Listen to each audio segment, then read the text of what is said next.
إبراهيم إنك حميد مجيد.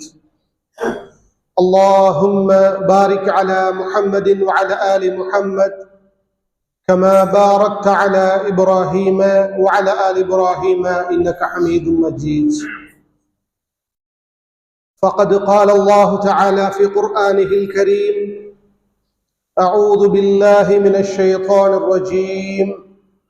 يا أيها الذين آمنوا اتقوا الله حق تقاته ولا تموتن إلا وأنتم مسلمون. வார்த்தைகளில் மிகச்சிறந்த வார்த்தை அல்லாஹ்வுடைய வேதமாகும்.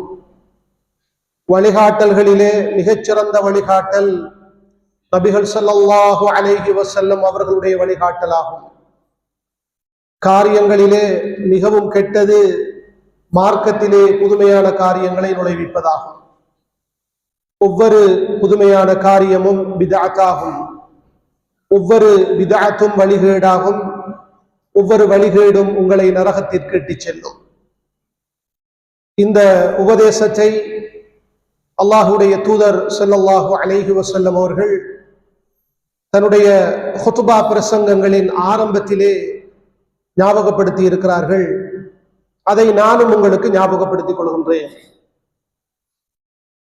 வெள்ளிக்கிழமையுடைய மகத்துவத்தை உணர்ந்து இமாம் மிம்பருக்கு வருவதற்கு முன்னால் நம்மில் பலர் நேர காலத்தோடு பள்ளிக்கு வந்திருக்கிறோம். அல்ஹம்துலில்லாஹ். ரமலான் முடிந்து முதலாவது ஜும்மா இது. ரமலான் முடிந்து முதலாவது ஜும்மா. இன்னும் சிலர் அது வளமையை போன்றுதான் இருக்கிறார்கள். கடைசி கட்டத்திலே வந்து சேர்ந்து கொள்வார்கள். நேர காலத்தோடு வரக்கூடிய சகோதரர்கள், நீங்கள் முன்னால் இடங்களை நிரப்பி அமர்ந்து கொள்ளுங்கள். ஒருவருடைய பிடரியை மடக்கி கொண்டு முன்னால் வர முடியாது. அதனால முன்னால் இருக்கிற இடவுகளை நிரப்பி முன்னுக்கு வாங்க, வெக்கப்படாம கொஞ்சம் அந்த முன்னிடவுகளை நிரப்பி அமர்ந்து கொள்ளுங்கள். பின்னால வரக்கூடியார்கள் பின்னால் அமர்ந்து கொள்ளட்டும்.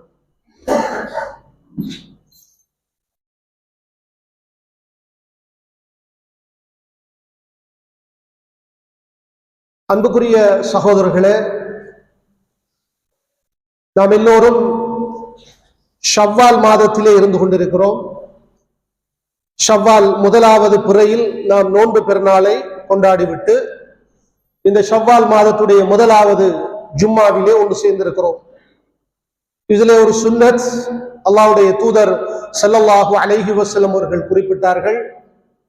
மன் ஸாம ரமலான ثم أتبعه شتا من شوال كان كصيام الدهر. رواه முஸ்லிம். எவரொருவர் ரமலான் மாதம் நோன்பு வைத்து அதனை தொடர்ந்து வருகின்ற ஷவ்வால் மாதத்திலே 6 நோன்புகளை பிடிக்கிறாரோ அவர் ஒரு வருடம் முழுவதும் நோன்பு பிடித்தவரை போலாவார். முஸ்லிம் என்ற கிரந்தத்திலே பதிவு செய்யப்பட்டிருக்கிறது. இந்த ஒரு சுன்னாவை எனக்கும் உங்களுக்கு நான் ஞாபகப்படுத்திக் கொள்கின்றேன்.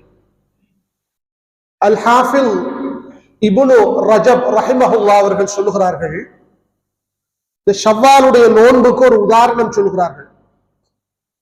ஒருவர் ஃபர்லான தொழுகைக்கு முன்பின் சுன்னத்துக்களை தொழுவார். ஒரு ஃபர்லான தொழுகைக்கு முன்னரும் சுன்னத்தான தொழுகை, பின்னரும் சுன்னத்தான தொழுகை தொழுவார். ஏன் தொழுகிறார் என்றால், அந்த சுன்னத்தான தொழுகைகள் எல்லாம் அவருடைய ஃபர்லான தொழுகைகள் ஏற்பட்ட குறைகளை நிவர்த்தி செய்யும். அதுபோல அல்லாஹு தஆலா ரமலானுக்கு முந்தைய மாதத்தில் ஷஅபான் மாத சுன்னத்தான நோன்புகளை ஏற்படுத்தி இருக்கிறார். ரமலானுக்கு பிறகு ஷவ்வால் மாதத்தில் 6 நோன்புகளை ஏற்படுத்தி இருக்கிறார். இந்த 2 மாதங்களுடைய நோன்புகள் என்பது ரமலான் மாதத்திலே நாங்கள் பிடித்த நோன்புகளில் ஏதாவது பிழைகள் ஏற்பட்டால், குறைகள் ஏற்பட்டால், அந்த குறைகள் நிவர்த்தி செய்யப்படுவதற்கு அது ஒரு காரணமாக அமையும். இரண்டாவது ஒரு விடயம் உலமாக்கள் குறிப்பிடுகிறார்கள். ரமலான் மாதத்திலே ஒருவர் செய்த நல்ல அமல்கள் கபூலியத்தை அடைந்திருக்கிறது என்பதற்கு ஒரு அடையாளம் அவர் ரமலானுக்கு பிறகும் நன்மையான காரியங்கள் செய்வதற்கு அல்லாஹ் அவருக்கு தௌஃபீக் செய்வதாகும். அந்த அடிப்படையிலே ஒருவர் ஷவ்வாலுடைய 6 நோன்புகளை பிடிப்பது என்பது ரமலான் மாதத்துடைய அமல்கள் கபூலியத்தை அடைந்திருக்கிறது என்பதற்கான ஒரு அடையாளம் என்று சொல்கிறார்கள். அல்லாஹு அலம். எனவே இந்த நோன்பை ஒருவர் பெருநாள் முடிந்து தொடர்ச்சியாக 6 நாட்கள் பிடிப்பது சிறந்தது. ஆனாலும் இந்த நோன்பை ஒருவர் ஷவ்வால் மாதத்தில் அவர் விரும்பிய நாட்களில் பிரித்து பிரித்தும் பிடிக்கலாம். தொடர்ச்சியாக பிடிக்க வேண்டும் என்ற ஒரு அவசியம் கிடையாது. இப்ப பெருநாள் முடிந்து தொடர்ச்சியாக அந்த 6 நோன்புகளை பிடிக்காதவர்கள் இருந்தால் அவர்களுக்கு வசதியான நாட்களில் இந்த 6 நோன்புகளை பிடித்துக் கொள்ள முடியும். அதற்கு மார்க்கத்திலே அனுமதி இருக்கிறது. எனவேதான் இன்னும் ஷவ்வாலுடைய மாதம் முடிவடையவில்லை. இந்த ஹுத்பாவிலே ஒன்று சேர்ந்திருக்கக்கூடிய சகோதரர்கள் அந்த ஷவ்வால் மாதத்துடைய சுன்னத்தான நோன்புகளை பிடிக்க வேண்டும் என்ற ஒரு நியத்தை வைத்துக் கொள்வோம்.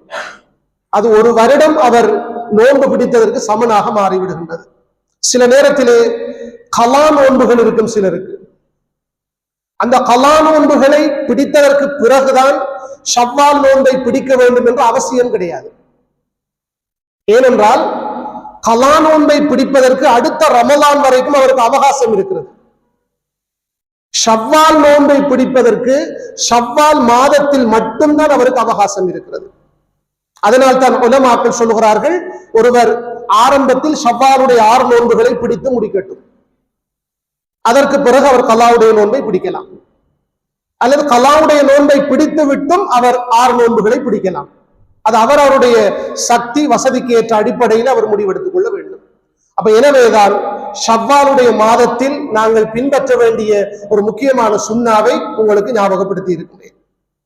அடுத்ததாக அன்புக்குரிய சகோதரர்களே, இப்போது நம்முடைய நாட்டிலே உள்ளூராட்சி மன்ற தேர்தல் அறிவிக்கப்பட்டிருக்கிறது. அதன் பிரதிநிதிகளை தெரிவு செய்வதற்காக வருகின்ற மே மாதம் 6ஆம் தேதி தேர்தல் நடைபெற இருக்கிறது. இந்த தேர்தலில் நம்முடைய முஸ்லிம் கிராமங்களில் அதிகமான முஸ்லிம் ஆண்களும் பெண்களும் போட்டியிடுகிறார்கள். பொதுவாக நீங்கள் அரசியலில் இறங்குவது, தேர்தலில் போட்டியிடுவது என்பது அவருடைய உரிமை. வாக்களிப்பது என்பதும் அவருடைய உரிமை. அதே நேரத்திலே முஸ்லிம்கள் என்ற அடிப்படையில் இந்த பிரச்சார காலங்களில் நாங்கள் சில முக்கியமான வழிகாட்டல்களை பின்பற்ற வேண்டும். அது ஆரம்பத்திலே இருந்து ஞாபகப்படுத்தப்பட வேண்டும். ஏனென்றால் நாங்கள் மார்க்கம் பற்றி பேசுவதெல்லாம் பள்ளிவாசலுக்கு மட்டும்தான் என்ற ஒரு நிலை வரக்கூடாது. ரமலானுடைய காலத்தில் மட்டும்தான் என்ற ஒரு நிலை வரக்கூடாது. இஸ்லாம் மார்க்கம் ஒரு பூரணமான வாழ்க்கை திட்டம். யா அய்யுஹல்லதீன ஆமனு உதுகுலு ஃபிஸ்ஸில்மி காஃபத்தன். ஈமான் கண்டவர்களே, இஸ்லாம் மார்க்கத்துக்குள் நீங்கள் பரிபூரணமாக நுழைந்து விடுங்கள் அல்லாஹ் சொல்கிறான். எனவே இஸ்லாம் மார்க்கம் நமக்கு எல்லா விடயத்துக்கும் வழிகாட்டுகிறது. எல்லா விடயத்துக்கும். ஒருவர் எப்படி அரசியல் செய்ய வேண்டும் என்பதற்கு மார்க்கம் வழிகாட்டி இருக்கிறது. ஒருவர் எப்படி மலசலகூடத்துக்குள் போக வேண்டும் என்பதற்கு மார்க்கம் வழிகாட்டி இருக்கிறது. வாழ்க்கையே ஒரு வணக்கம். எனவே மஸ்ஜிதுக்குள் மட்டும் ரமலானுடைய காலத்தில் மட்டும் மார்க்கம் அல்ல, எல்லாவற்றிலும் மார்க்கம் பின்பற்றப்பட வேண்டும். அந்த வகையிலே அன்புக்குரியவர்களே, முஸ்லிம்களாகி எங்களுக்கு இந்த காலகட்டத்திலே சில வழிகாட்டல்கள் கட்டாயம் தேவை. முதலாவதாக அன்புக்குரியவர்களே, இந்த ஆட்சிகள் பதவிகள் என்பது அதன் அதிபதி அல்லாஹ் என்பதை நாங்கள் உறுதியாக நம்ப வேண்டும். ஒருவருக்கு அல்லாஹ் நாடினால் ஒரு பதவியை கொடுப்பான், ஆட்சியை கொடுப்பான். அவன் நாடினால் அவரிடமிருந்து அதை அப்படியே எடுத்து விடுவான். இது நம்முடைய உறுதியான நம்பிக்கையாக இருக்க வேண்டும், முஸ்லிம்களுடைய உறுதியான நம்பிக்கை. இந்த நம்பிக்கையிலிருந்து நாங்கள் விடுபடக்கூடாது. எனவேதான் அல்லாஹ் சூரா ஆல இம்ரான்ல 26வது வசனத்திலே சொல்லுகிறான், குலில்லாஹும்ம மாலிகல் முல்க் என்று அல்லாஹ் சொல்கிறான். நபியே நீங்கள் சொல்லுங்கள், ஆட்சிகளின் அதிபதியே என்று அல்லாஹ்வை நீங்கள் அழையுங்கள். ஆட்சிகளின் அதிபதி மாலிகுல் முல்க் அல்லாஹுதான். துஉத்தில் முல்க மன் தஷா, யா அல்லாஹ் நீ நாடியவர்களுக்கு ஆட்சியை கொடுக்கிறாய். வ தன்ஸிஉல் முல்க மிம்மன் தஷா, நீ நாடியவர்களிடமிருந்து ஆட்சியை அப்படியே கலற்றி எடுக்கிறாய். இந்த நம்பிக்கை நம்மிடத்திலே உறுதியாக வர வேண்டும். சில நேரத்திலே தேர்தலில் போட்டியிடுகிற வேட்பாளர்கள் அதிகமான பொருளாதாரங்களை செலவு செய்கிறார்கள். இரவு பகலாக பிரச்சாரங்களில் ஈடுபடுகிறார்கள். தேர்தல் விஞ்ஞாபனங்களை எல்லாம் வெளியிடுகிறார்கள். இவைகள் அவர்கள் வெற்றி அடைவதற்கான காரணம் அல்ல. அல்லாஹு தஆலா அவர் வெற்றி பெற வேண்டும் என்று நாட வேண்டும். இது நம்முடைய நம்பிக்கை. இந்த பௌதிக வளங்கள் அவற்றை கொண்டு ஒருவரை வெற்றி பெறலாம் என்றிருந்தால் எல்லாரும் வெற்றி அடையணும். எல்லாரும் செலவழிக்கிறாங்க, எல்லாரும் பிரச்சாரம் செய்கிறார்கள். நம்முடைய நம்பிக்கை அல்லாஹு தஆலா யாருக்கு ஒரு பதவியை கொடுக்க நாடுகிறானோ அவருக்கு தான் கொடுப்பான். அதை தாண்டி நாங்கள் யோசிக்க முடியாது. ஒரு சந்தர்ப்பத்திலே இப்னு அப்பாஸ் ரலியல்லாஹு அன்ஹு அவர்கள், அவர் ஒரு சிறுவனாக இருந்தார். அல்லாஹ்வுடைய தூதருக்கு பின்னால் அவர் இருக்கிறார் ஒரு பயணத்திலே. அப்போது அல்லாஹ்வுடைய தூதர் யா குலாம் என்று அவரை அழைக்கிறார். குலாம் என்றால் மகனே, சிறுவனே என்ற அர்த்தம். அவர் சிறுவனாக இருந்தவர். அவருக்கு சில விடயங்களை கற்றுக் கொடுத்து விட்டு சொன்னார்கள், வஅலம், மகனே நீ படித்துக்கொள், அறிந்துகொள். அன்னல் உம்மத லவிஜ்தமஅத் அலா யன்ஃபஉக பிஷைஇன் லம் யன்ஃபஉக இல்லா பிஷைஇன் கத் கதபஹு அல்லாஹு லக். இந்த பூமியில இருக்கிற அனைவரும் உனக்கு ஒரு நலவை தருவதற்கு விரும்புகிறார்கள், முயற்சி எடுக்கிறார்கள், அதிலே ஒன்று சேருகிறார்கள். மகனே நீ அறிந்து கொள், அல்லாஹ் உனக்கு எழுதியதை தவிர வேறு எந்த நலவும் உனக்கு கிடைக்காது. திரும்ப சொன்னாங்க, இந்த பூமியிலே உள்ள அனைவரும் உனக்கு ஒரு தீங்கு செய்ய ஒன்று சேருகிறார்கள், முயற்சி எடுக்கிறார்கள். அல்லாஹ் உனக்கென்று எழுதிய தீங்கை தவிர வேற எந்த தீங்கும் உனக்கு ஏற்படாது. அல்லாஹ்வுடைய தூதர் அந்த பிஞ்சு உள்ளத்திலே பதிவு செய்த ஒரு அகீதாவுடைய ஈமான். நம்முடைய ஈமான் அப்படித்தான் இருக்க வேண்டும். ஒருவர் போட்டியிடுகிறார், அவரை வெல்ல வைக்க வேண்டும் என்று உலகமெல்லாம் முயற்சி எடுக்கிறது. அந்த பதவி என்ற நலவை கொடுப்பதற்கு எல்லாரும் சேர்ந்து முயற்சி எடுக்கிறார்கள். ஆனா அல்லாஹ் அவருக்கு அதை நாடல்ல. அல்லாஹ் நாடவில்லை என்றால் அது அவருக்கு கிடைக்காது. இதான் நம்முடைய நம்பிக்கை. உலகமெல்லாம் சேர்ந்து ஒருவரை தோற்கடிக்க வேண்டும் என்று முயற்சி எடுக்கிறார்கள், ஒன்று சேர்கிறார்கள். ஆனால் அல்லாஹ் அந்த பதவியை அவருக்கு கொடுக்க வேண்டும் என்று நாடிவிட்டான், நிச்சயமாக அவருக்கு கிடைக்கும். அது எனவேதான் நாங்கள் எந்த ஒரு பதவி கிடைத்தாலும், எந்த ஒரு நிஅமத்து கிடைத்தாலும், மாஷா அல்லாஹ், அல்ஹம்துலில்லாஹ், அல்லாஹ் தந்திருக்கிறான். ஃபஅம்மா பிநிஅமத்தி ரப்பிக ஃபஹத்திஸ், உன்னுடைய ரப்புடைய நிஅமத்தை நீ பேசிக்கொண்டே இருக்க வேண்டும். அல்லாஹுவை மறந்து கதைக்க கூடாது. என்னுடைய முயற்சி, என்னுடைய செல்வாக்கு, என்னுடைய பணம், இப்படியெல்லாம் நாம் அல்லாஹுவை மறந்து கதைத்து விடக்கூடாது. எனவேதான் அல்லாஹ் நாடினால் ஒருவருக்கு பதவி கிடைக்கும். வெற்றி தோல்வி என்பதை அல்லாஹ் ஏற்கனவே தீர்மானித்து விட்டான். இந்த நம்பிக்கை நம்மிடத்திலே உறுதியாக இருக்கும் என்றால் நாங்கள் அடுத்தவர்களோடு சண்டை பிடிக்க மாட்டோம், அடுத்தவர்களோடு முரண்பட மாட்டோம், அடுத்தவர்களோடு பகை உணர்வுகளை வளர்க்க மாட்டோம்.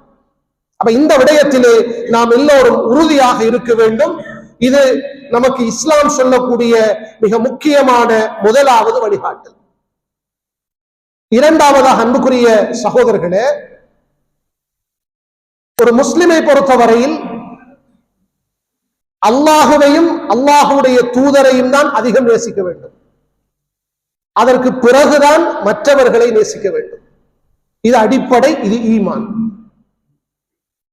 சில நேரத்திலே ஒருவர் தான் விரும்புகிற ஒரு வேட்பாளரை அல்லது அந்த வேட்பாளர் போட்டியிடுகிற கட்சியின் தலைவரை அல்லாஹுவை விடவும் அல்லாஹுடைய தூதரை விடவும் உயர்த்தி அவர் மீது அன்பு வைக்கிற நிலை வந்துவிட்டால் அந்த ஈமான் என்பது அவரிடத்திலே குறைந்து விட்டது. சில நேரத்திலே அவர்கள் பேசக்கூடிய பேச்சுக்கள் அல்லாஹ் ரசூலுக்கு முரணாக இருந்தாலும் அதை ஏற்றுக்கொள்ளக்கூடிய ஒரு நிலை வந்துவிடும் என்று சொன்னால் நம்மிடத்திலே ஈமான் இல்லை. என்றால் அல்லாஹ்வை நேசிக்கவில்லை, அல்லாஹ்வுடைய தூதரை நேசிக்கவில்லை. அந்த வேட்பாளரையும் அந்த கட்சி தலைவரையும் நாம் நேசிக்கிறோம். அவரிடமிருந்து வருகிற கட்டளைகளும் அவரிடமிருந்து வருகின்ற அனைத்தும் வஹி என்ற ஒரு நிலையை நாங்கள் ஏற்படுத்திக் கொள்ளக்கூடாது. மனிதர்கள் என்ற அடிப்படையிலே எல்லோரும் தவறு செய்வார்கள். அல்லாஹ் மட்டும்தான் பூரணத்துவம் மிக்கவர். அந்த நிலையிலே இருந்து நாங்கள் மாறிவிடக் கூடாது. அல்லாஹுவையும் அல்லாஹுடைய தூதரையும் நாம் அனைவரையும் விட நேசிக்கவில்லை என்றால் அன்புக்குரிய சகோதரர்களே, அது இந்த உலகத்தில் அல்லாஹுடைய தண்டனை இறங்குவதற்கு காரணமாக அமைந்துவிடும்.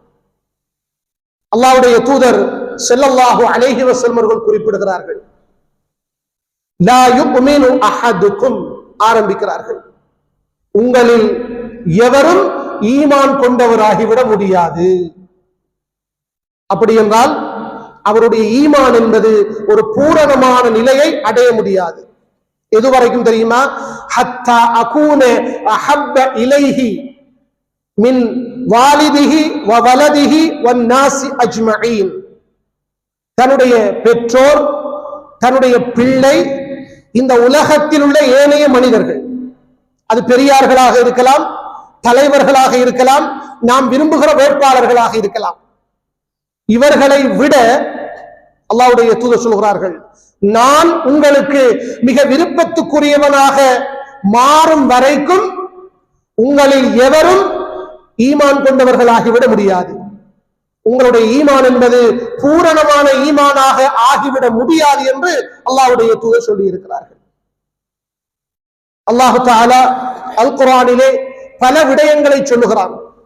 உங்களுடைய பெற்றோர்கள், உங்களுடைய பிள்ளைகள், உங்களுடைய சகோதரர்கள், உங்களுடைய துணைவியர்கள், நீங்கள் செய்கிற வியாபாரம், அதுபோல நீங்கள் விரும்பி வசிக்கின்ற உங்களுடைய வீடு, இப்படியான விடயங்களை எல்லாம் அல்லாஹ் சொல்லிவிட்டு, இந்த விடயங்கள் அல்லாஹுவை விடவும் அல்லாஹுடைய தூதரை விடவும் அல்லாஹ்வுடைய பாதையிலே நீங்கள் போராடுவதை விடவும் உங்களுக்கு விருப்பத்துக்குரியதாக மாறிவிட்டால் ஃபதரப்பசு ஹத்தா யஅதி அல்லாஹு பிஅம்ரி, அல்லாஹ் தஆலாவுடைய தண்டனை உங்களுக்கு வருவதை நீங்கள் எதிர்பார்த்துக் கொள்ளுங்கள். அல்லாஹ் சொல்லுகிறான், அல்லாஹ்வுடைய தண்டனையை பெற்றுத்தரக்கூடிய ஒரு காரியம்.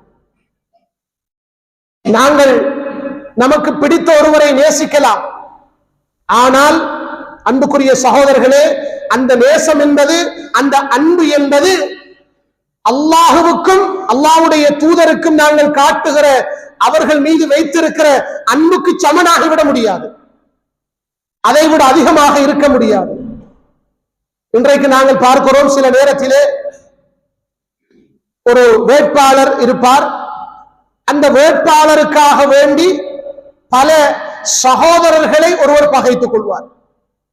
அவரின் மீது வைத்த அன்பு. ஒரு கட்சி தலைவர் இருப்பார், சில நேரத்தில் அவர் முஸ்லிம் அல்லாத ஒருவராக இருக்கலாம், அவர் மீது கொண்ட அந்த அன்பினால் கலிமா சொல்ல பல முஸ்லிம்களை பகைத்துக் கொள்கிறார்கள். இதெல்லாம், இந்த விளைவுகள் எல்லாம் ஏற்படும் என்பதற்காகத்தான் நமக்கு மார்க்கம் மிக தெளிவாக வழிகாட்டி இருக்கிறது. நீங்கள் அல்லாஹுவை நேசியுங்கள், அல்லாஹுடைய தூதரை நேசியுங்கள். அதற்கு அடுத்தபடியாகத்தான் உங்களுடைய பெற்றோர்கள், உங்களுடைய பிள்ளைகள், உங்களுடைய மனைவியர்கள், இந்த உலகத்திலே உள்ள ஏனையவர்கள், பெரியவர்கள், அதற்கு அடுத்தபடியாகத்தான் நீங்கள் நேசிக்க வேண்டும். அந்த நேசம், அந்த அன்பு உங்களிடத்திலே உண்மையாக இருக்கிறதா என்பதை அல்லாஹ் பல கட்டங்களிலே நிச்சயமாக சோதித்து பார்ப்பான். நாம் அல்லாஹுவை நேசித்தால், அல்லாஹ்வுடைய தூதரை நேசித்தால் அவர்களுடைய கட்டளைகள் நம்முடைய வாழ்க்கையில் பின்பற்றப்படும். அல்லாஹ்வுக்கு பிடிக்காதது எனக்கு பிடிக்காது, அல்லாஹ்வுடைய தூதருக்கு பிடிக்காதது எனக்கு பிடிக்காது. இதான் அன்பின் வெளிப்பாடு. நானும் நீங்களும் அல்லாஹுவையும் அல்லாஹ்வுடைய தூதரையும் உண்மையாக நேசிக்கிறோம். நான் ஹராமான முறையிலே பொருளாதாரம் சேர்ப்பதை அல்லாஹ் விரும்ப மாட்டான், ஹராமாக்கி இருக்கிறான். அல்லாஹ்விலே நேசம் வைத்தால் அதை நான் தவிர்த்து கொள்வேன். அல்லாஹ்வுடைய தூதரில் நான் நேசம் வைத்தால் அதை நான் தவிர்த்து கொள்வேன். இந்த உலகத்தில் மோசடி செய்ய முடியாது, இந்த உலகத்திலே பொய் பேச முடியாது, இந்த உலகத்தில் அவதூறு பரப்ப முடியாது, அடுத்தவுடைய மானத்தை பங்கப்படுத்த முடியாது. அல்லாஹ் சொல்லி இருக்கிறான், அல்லாஹ்வுடைய தூதர் சொல்லி இருக்கிறார்கள், நான் அல்லாஹுவையும் அல்லாஹ்வுடைய தூதரையும் உண்மைக்கு உண்மையாக விரும்புகிறேன். எனவே என்னுடைய வாழ்க்கையில் அந்த ஹராமான காரியங்கள் ஒரு நாளும் இடம்பெறாது. எனவேதான் அன்புக்குரிய சகோதரர்களே, இந்த அடிப்படையை நாம் வாழ்க்கையிலே புரிந்து கொள்ள வேண்டும். இது தேர்தல் காலத்தில் மட்டுமல்ல, பொதுவாக நம்முடைய வாழ்க்கையிலே இந்த அடிப்படைகள் பின்பற்றப்பட வேண்டும் என்ற ஒரு விடயத்தை உங்களுக்கு ஞாபகப்படுத்திக் கொள்கின்றேன். எனவேதான் ஒரு வேட்பாளரை விட அல்லது ஒரு கட்சி தலைவரை விட நாம் அல்லாஹுவையும் அல்லாஹுடைய தூதரையும் நேசிக்க வேண்டும். அல்லாஹுவையும் அல்லாஹுடைய தூதரையும் விட அவர்களை நாம் நேசிக்கிற நிலை வந்துவிட்டால் நீங்கள் புரிந்து கொள்ளுங்கள், நம்முடைய ஈமான் பலவீனம் அடைந்து விட்டது. அல்லாஹ் நம்மை பாதுகாக்க வேண்டும். எனவேதான் இப்படியான சில அடிப்படைகளை நம்முடைய வாழ்க்கையிலே நாங்கள் பின்பற்றி நடப்பதற்கு அல்லாஹ் எனக்கும் உங்களுக்கும் தௌஃபீக் செய்வானாக.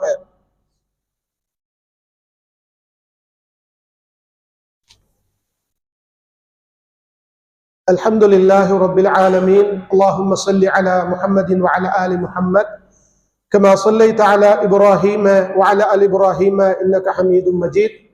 اللهم بارك على محمد وعلى آل محمد كما باركت على إبراهيم وعلى آل إبراهيم إنك حميد مجيد.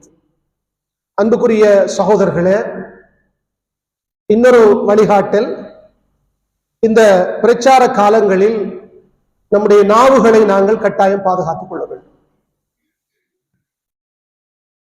அடுத்தவர்கள் மீது அவதூறு பரப்புவது, அடுத்தவர்கள் மீது இட்டுக்கட்டுகளை பரப்புவது, அபாண்டங்களை சுமத்துவது, கோல் மூட்டி திரிவது, புறம் பேசி திரிவது, விமர்சனம், பிழையான விமர்சனங்களை செய்வது, இப்படியான விடயங்களை நாம் கட்டாயம் தவிர்த்து கொள்ள வேண்டும்.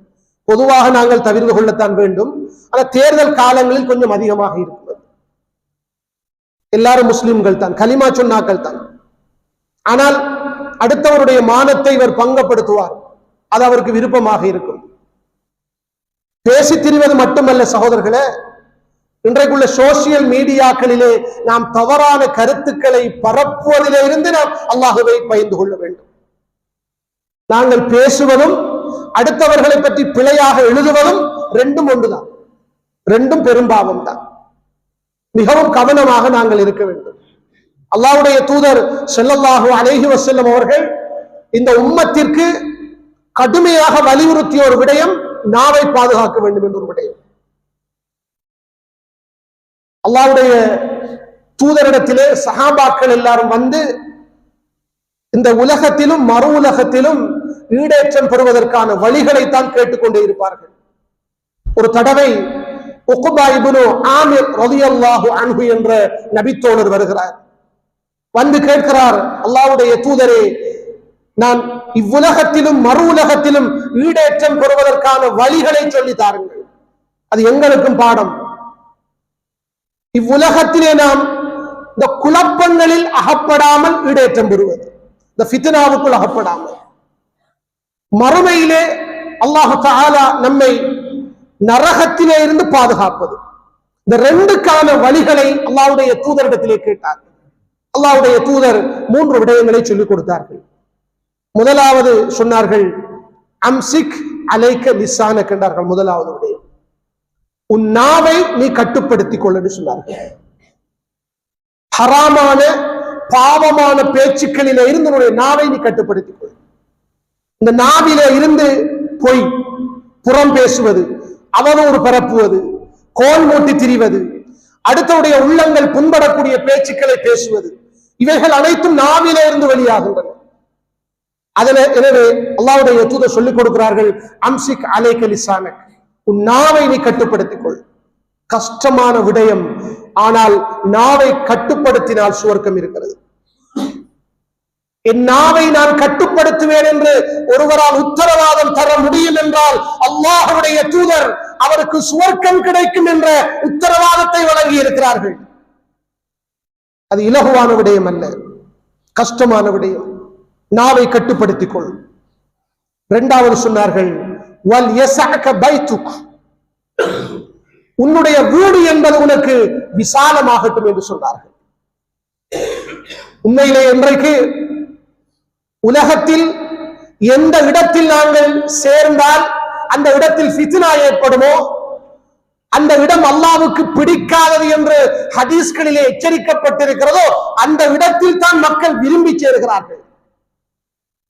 நாங்கள் கண்ணூடாக பார்க்கிறோம் சகோதரர்களே, ஆண்கள் பெண்கள் இரண்டரை கலந்து களியாட்டங்கள், மியூசிக் புரோகிராம், கடை தெருக்கள் பாருங்கள் நிரம்பி வழிகின்றன.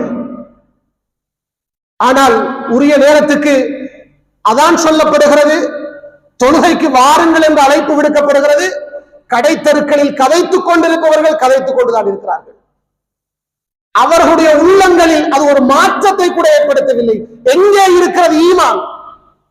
உள்ளங்கள் எல்லாம் சிதைவடைந்து விட்டன. பாவங்களால் அந்த உள்ளங்கள் எல்லாம் கருத்த புள்ளிகளால் அப்படியே மறைக்கப்பட்டு விட்டன.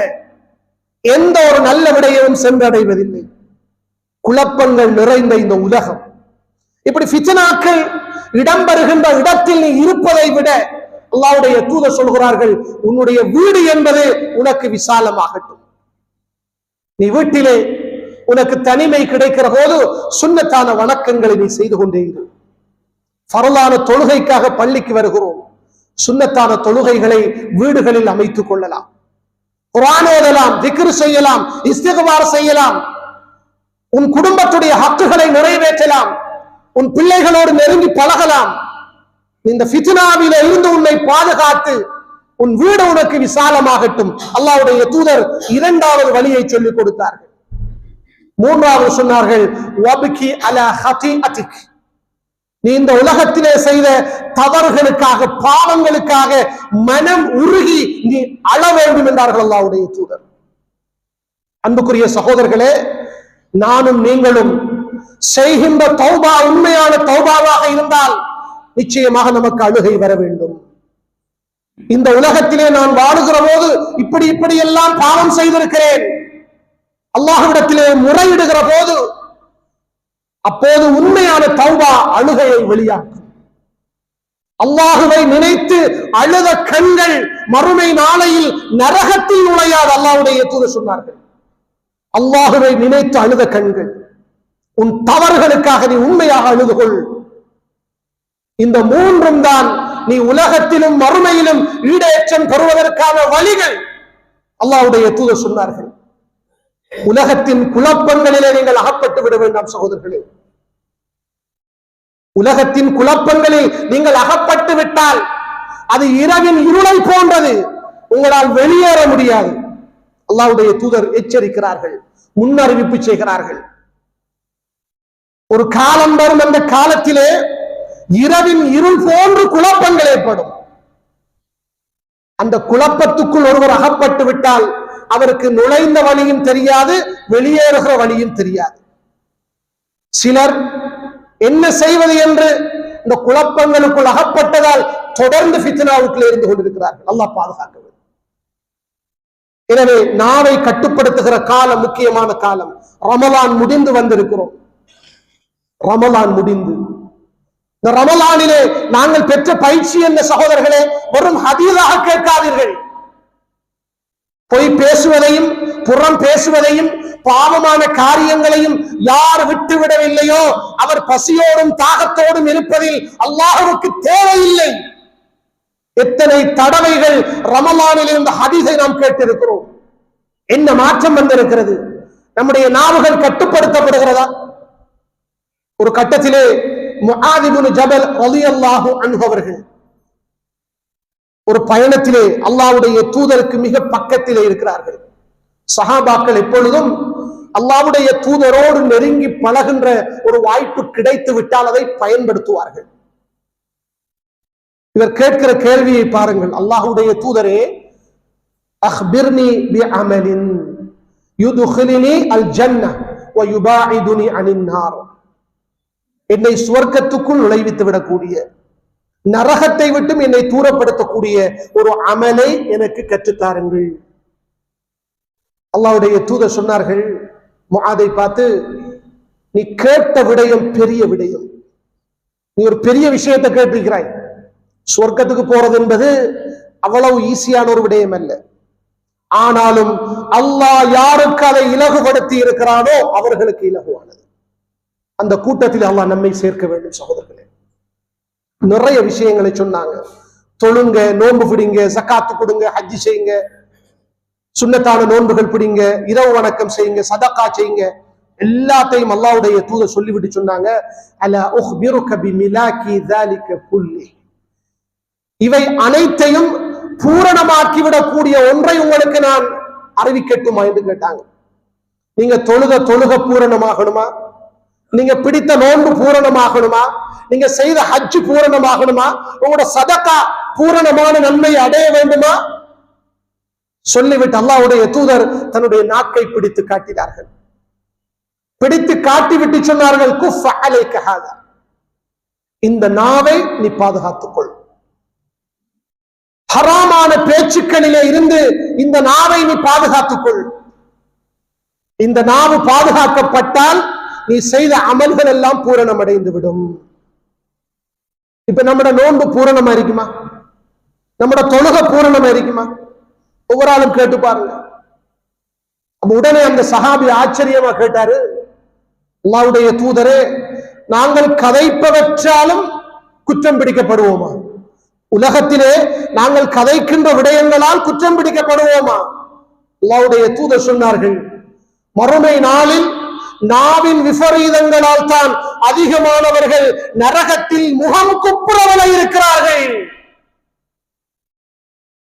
தொழுதவர்கள், நோன்பு பிடித்தவர்கள் நாவின் விபரீதத்தால் நரகத்தில் எறியப்பட இருக்கிறார்கள். அல்லாஹ் நம்மை பாதுகாக்க வேண்டும். எனவேதான் அன்புக்குரிய சகோதரர்களே, ஃபித்னா நிறைந்த இந்த காலத்திலே நாம் எல்லோரும் நம்முடைய நாவுகளை பாதுகாப்போம். ஒருவரை பற்றி ஏதாவது ஒரு செய்தி கிடைத்தால் அதை தீர விசாரிக்காமல் நீங்கள் கதைக்க வேண்டாம், எழுத வேண்டாம். நமக்கு பேஸ்புக்ல ஒரு ஆளை பத்தி ஒரு பிழையான ஒரு செய்தி வந்தால் அதை விசாரித்து விட்டு பரப்புங்கள். அநியாயமாக பரப்ப வேண்டாம். அது ஹராம், அது ஹராம் சகோதரர்களே. அடுத்தவருடைய மானத்தோடு சம்பந்தப்பட்ட ஒரு விடயமாக இருக்கலாம். அடுத்தவருடைய மானத்தோடு சம்பந்தப்பட்ட விடயம். மறுமை நாளையிலே நாம் தொழுத நன்மைகளை, நோன்பு பிடித்த நன்மைகள் எல்லாம் கொடுக்க வேண்டிய ஒரு நிலை இருக்கிறது. அல்லாஹ் பாதுகாக்க வேண்டும். நாவை பாதுகாத்துக் கொள்வோம். தவறான முறையிலே செய்திகள் பரப்புவதிலே இருந்து நம்மை நாம் பாதுகாக்க வேண்டும். குறிப்பாக இந்த தேர்தல் பிரச்சார காலத்திலே வேட்பாளர்களும் தான், ஆதரவாளர்களும் தான். மக்களுக்கு மத்தியிலே நான் போட்டியிடுகிறேன், இதற்காகத்தான் போட்டியிடுகிறேன், உங்களோட கொள்கையை சொல்லுங்க. மக்கள் விரும்பினால் உங்களுக்கு வாக்களிப்பார்கள். அல்லாஹ் நாடினால் நீங்கள் வெற்றி பெறுவீர்கள். இதான் நம்முடைய நம்பிக்கை. உலகத்துக்காகவே நாங்கள் மார்க்கத்தை விற்றுவிட்டால், மார்க்கத்தை மறந்து விட்டால் அல்லாஹ் நம்மை பாதுகாக்க வேண்டும். இந்த ஒரு விடயத்திலும் நாம் கவனமாக இருக்க வேண்டும். இறுதியாக ஒரு முக்கியமான விடயம் சகோதரர்களே, ஒரு வேட்பாளருக்காக அல்லது ஒரு கட்சி தலைவருக்காக முஸ்லிம் சகோதரர்கள் அவர்களுக்குள் பகைத்துக் கொள்ளக்கூடாது. அஷ்ஷஹ்னா என்ற பகை உணர்வு கூடுதலாக இந்த தேர்தல் காலத்தில் ஏற்படும். உங்களுக்கு தெரியும், சாதாரண வாக்காளர்களுக்கு எல்லாம் தெரியும், அரசியல்ல நிரந்தரமான நண்பர்களும் கிடையாது, நிரந்தரமான பகைவர்களும் கிடையாது. எல்லாருக்கும் தெரியும். எனவே நாம் சார்ந்திருக்கிற ஒரு கட்சியின் வேட்பாளருக்காக அல்லது கட்சியின் தலைவருக்காக நாங்கள் கலிமா சொன்ன முஸ்லிம்களுக்கு மத்தியிலே ஏன் பகைத்துக் கொள்ள வேண்டும்? என்ன லாபம் இருக்கிறது? விளைவுகள் தான் இருக்கின்றன. அந்த விளைவுகளை அல்லாஹ்வுடைய தூதர் நமக்கு எச்சரிக்கை செய்திருக்கிறார்கள். அன்புக்குரியவர்களே, அல்லாஹ்வுடைய தூதர் சொல்கிறார்கள், ஒவ்வொரு திங்கள் கிழமையும் வியாழக்கிழமையும் அடியார்களுடைய அமல்கள் அல்லாஹ்விடத்தில் எடுத்து காட்டப்படும். அல்லாஹ் சொல்லுவானாம், இந்த ஷிர்க் வைக்காத அனைவருடைய பாவங்களையும் மன்னித்து விடுங்கள் என்று சொல்லுவான், திங்கள்லையும் வியாழன்லையும். ஆனால் ஒரு மனிதன் தன் சகோதரனோடு பிணங்கி கொண்டு பகை உணர்வோடு இருந்தால் அல்லாஹ் சொல்லுவானாம், அவ்விருவரும் இணக்கப்பாட்டை ஏற்படுத்தும் வரைக்கும் அந்த மன்னிப்பை பிற்போடுங்கள் அல்லாஹ் சொல்லுவானாம். சுப்ஹானல்லாஹ். ஒவ்வொரு திங்களிலும் வியாழனிலும் அல்லாஹ்வுடைய மன்னிப்பை பெறுவதற்கு அல்லது மன்னிப்பு தாமதமாக செல்வதற்கு ஒரு முஸ்லிம் அடுத்த முஸ்லிமோடு வைத்திருக்கிற பகை உணர்வு காரணமாக இருக்கிறது. தேர்தல் காலத்தில் மட்டுமல்ல இந்த உபதேசம், வாழ்க்கையில் கட்டாயம் தேவை. கலிமா சொன்ன ஒரு முஸ்லிமோடு நீங்கள் பகைத்துக் கொள்ள வேண்டாம். அந்த பகை உணர்வோடு நீங்கள் வாழ்ந்து மௌத்தாக வேண்டாம். இந்த உம்மத்திற்கு அல்லாஹ்வுடைய புறத்திலே இருந்து கிடைக்க இருக்கிற நிறைய ஹைராத்துகள் முஸ்லிம் சகோதரர்களுக்கு மத்தியில் இருக்கிற அந்த பகை உணர்வின் காரணத்தினால் கிடைக்காமல் உயர்த்தப்படுகின்றன. உங்களுக்கு தெரியும், லைலத்துல் கத்ருடைய இரவு பற்றிய சம்பவம். உண்மையில் அல்லாஹு தஆலா லைலத்துல் கத்ர் எப்போது வரும் என்பதை மறைத்து வைத்தான்.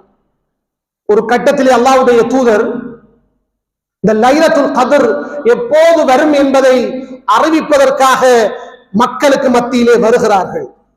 அப்போது இரண்டு மனிதர்கள் அவர்களுக்கு இடையிலே சண்டை பிடித்துக் கொண்டிருந்தார்கள், முரண்பட்டுக் கொண்டிருந்தார்கள். உடனே அந்த நாள் எப்போது என்பது மறக்கடிக்கப்பட்டு விட்டது. அல்லாஹ்வுடைய தூதர் வந்து சொன்னார்கள், லைலத்துல் கத்ர் எப்போது என்பதை அறிவிக்க வந்தேன்.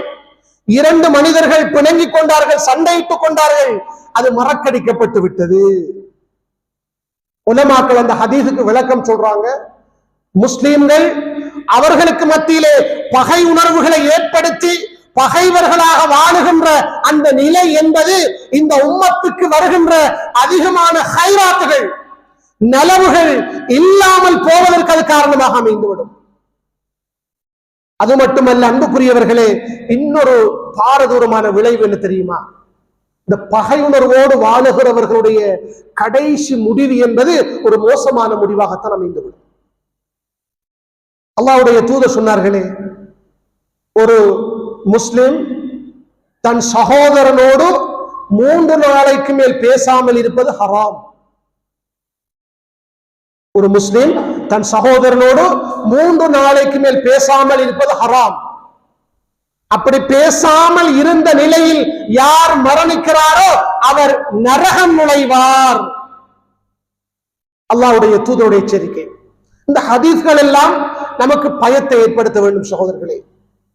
அற்பமான ஒரு காரணத்திற்காக வேண்டி இன்றைக்கு நாம் அடுத்த சகோதரரை பகைத்துக் கொள்கிறோம். சலாம் சொல்லி பேசுவதில்லை. ஆணையால் பகைத்துக் கொண்ட நிலையிலே வாழ்ந்து மௌத்தாகிவிட்டார்கள். என்ன பிரயோசனம்? யாருக்காக? தான் நேசிக்கிற ஒரு வேட்பாளருக்காக, அல்லது தான் சார்ந்திருக்கிற ஒரு கட்சி தலைவருக்காக. ஆனால் அவர்கள் எல்லோரும் அவர்களுக்குள் நண்பர்களாகத்தான் பழகிக் கொள்வார்கள். நாங்கள் எங்களுக்கு மத்தியிலே பகை உணர்வுகளை ஏற்படுத்திக் கொண்டு மௌத்தாகும் வரைக்கும் பேசாமல் இருப்போம். என்ன பிரயோசனம் இது? அல்லாஹுவை பயந்து கொள்வோம். நம்முடைய கடைசி முடிவு என்பது ஒரு மோசமான முடிவாக அமைந்துவிடும் என்றால் அதைவிட கை சேதம் கிடையாது. எனவேதான் அன்புக்குரியவர்களே, நாம் இந்த காலத்திலே அடுத்த முஸ்லிமை பகைத்துக் கொள்ளக்கூடாது. பொதுவாக முஸ்லிம்கள் மூமின்கள் ஒருவர் மற்றவரை நேசிக்க வேண்டும். இந்த தேர்தல் காலத்திலே பார்க்கிறோம், ஒருவர் ஒரு ஷிர்க்குவாதியோட கூட்டு வைத்துக் கொண்டு அவரோடு அன்பு வைப்பார். அதே நேரத்திலே லா இலாஹ இல்லல்லாஹ் என்ற கலிமாவை மொழிந்திருக்கிற ஒரு கொள்கைவாதியோடு அவர் பகைத்துக் கொள்வார். ஈமானுடைய அடிப்படை இல்லாமல் போய்விடுகிறது. யாரோ ஒருவருக்காக வேண்டி ஒரு முஸ்லிம் சகோதரனை பகைத்துக் கொள்வார். ஈமானுடைய அடிப்படை இல்லாமல் போகிறது. மிக கவனமாக இருக்க வேண்டும் சகோதரர்களே. ஒரு நாள் தேர்தல், அடுத்த நாள் முடிவு, அதோடு எல்லாம் முடிந்துவிடும். ஆனால் நமக்கு மத்தியில் ஏற்பட்ட பகைமை கடைசி வரைக்கும் இருக்கும்.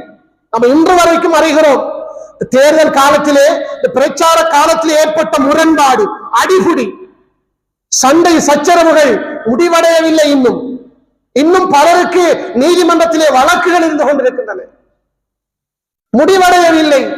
இன்று வரைக்கும் பகைத்துக் கொண்டிருக்கிறார்கள். மௌத்து வந்தால் நம்முடைய நிலை என்ன சகோதரர்களே? அடுத்த சகோதரரோடு பேசாமல் இருந்த நிலையிலே மௌத்து வந்தால், எனவேதான் உலமாக்கள் மிக தெளிவாக சொல்லுகிறார்கள், இந்த பகை உணர்வுகள் ஏற்படுவதற்கு முக்கியமான காரணம் ஷைத்தான் தான். ஷைத்தான், அல்லாஹ்வுடைய தூதர் சொன்னார்கள், அரேபிய தீபகற்பத்தில் தான் வணங்கப்படுவேன் என்ற விடயத்தில் நம்பிக்கை இழந்து விட்டான். ஆனால் முஸ்லிம்களுக்கு மத்தியிலே பகை உணர்வுகளை ஏற்படுத்துகிற விடயத்தில் அவன் நம்பிக்கை இழக்கவில்லை. ஷைத்தாண்ட வேலை. அதனால்தான் அல்லாஹ்வுடைய தூதர் சொன்னார்கள், ஷைத்தான், அந்த பெரிய ஷைத்தான் தலைவன் கடலில் தண்ணீரில் தன்னுடைய சிம்மாசனத்தை போட்டு அமர்ந்து கொண்டு எல்லா ஷைத்தான்களையும் மக்களை வழிகெடுப்பதற்காகவும் மக்களுக்கு மத்தியிலே பகை உணர்வை ஏற்படுத்துவதற்காகவும் வெளியே அனுப்புவானான். அந்த ஷைத்தான்கள் அவனுக்கு மிக பிடிச்சால் ஆரண்டா இந்த சமூகத்துக்குள்ள வந்து அதிக ஃபித்னா ஏற்படுத்தக்கூடியவர் தான் அவனுக்கு பிடித்தவர். இப்ப எல்லா ஷைத்தான்களும் வேலையை முடித்துக் கொண்டு வருவார்கள். அப்ப அவன் கேட்பான், நீ என்ன செய்தாய்? ஒரு ஷைத்தான், நான் இப்படி செய்தேன் என்று சொன்ன அவன் சொல்லுவானா, நீ பெரிதாக ஒன்றும் செய்யல. இன்னொரு ஷைத்தான் வருவானாம், நீ என்ன செய்தாய்? அவன் சொல்லுவானாம், நான் ஒரு கணவனுக்கும் மனைவிக்கும் இடையிலே ஒரு பிரிவை ஏற்படுத்தி விட்டு வருகிறேன், ஒரு பகை ஏற்படுத்தி பிரிவை ஏற்படுத்தி விட்டு வருகிறேன் என்று சொன்னவுடன் அவனை தனக்கு பக்கத்திலே உட்கார வைப்பான். நீ செய்த வேலைதான் சிறந்த வேலை என்று சொல்லுவான்.